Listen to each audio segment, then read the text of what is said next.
Today, Mr. Speaker, South Africa will present its case against the Israeli government at the International Court of Justice.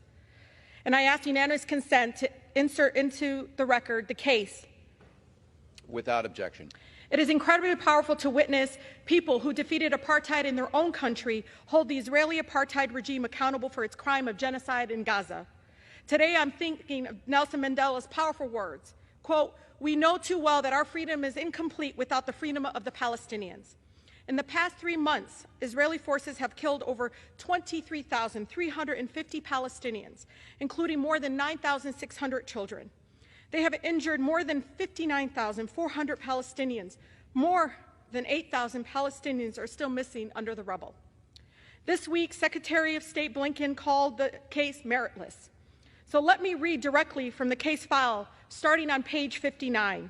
Quote, "Expressions of genocidal intent against the Palestinian people by Israeli officials," so you can hear directly from the Israeli officials in their own words, not mine. President Herzog said, quote, "It is an entire nation out there that is responsible. It is not true, this rhetoric about civilians not aware, not involved. It is absolutely not true. And we fight until we break their backbone." He's one of the many Israeli officials that have handwritten messages on the bombs to be dropped on the children of Gaza. Netanyahu said in his own words, quote, "A struggle between the children of light and the children of darkness, between humanity and the law of the jungle." And quote, he continues to say, "This is a battle not only of Israel against these barbarians, but it's a battle of civilization against the barbarism." Israel's Minister of Defense, quote, said, "Imposing a complete siege on Gaza, no electricity, no food, no water, no food. Everything is closed," he says. "We are fighting human animals." Again, direct quote from the Minister of Defense. Continues on to say, "Gaza won't return to what it was before. We will eliminate everything."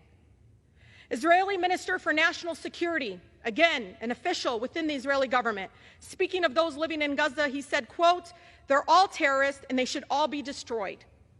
Israeli Minister of Energy and Infrastructure said, quote, "All the civilian population in Gaza is ordered to leave immediately. They will not receive a drop of water or a single battery until they leave the world." Israeli Minister of Heritage said, quote, "The north of Gaza Strip more beautiful than ever. Everything is blown up. It's flattened. Simply a pleasure for the eyes. We will hand over lots to all those who fought for Gaza over the years." I'm not done. The Israeli Minister of Agriculture said, quote, "We are now actually rolling out the Gaza Nakba." Deputy Speaker of the Knesset said, quote, we all have one common goal, erasing the Gaza Strip from the face of the earth. Those who are unable will be replaced. Israeli Army Coordinator of Government Activities in the territory, speaking of the Palestinians living in Gaza, said, quote, "Human animals are dealt with accordingly." And the Israeli Army Reservists said, quote, "Don't leave anyone behind. Erase the memory of them. Erase them, their families, mothers, and children. These animals can no longer live. Let them drop bombs on them and erase them."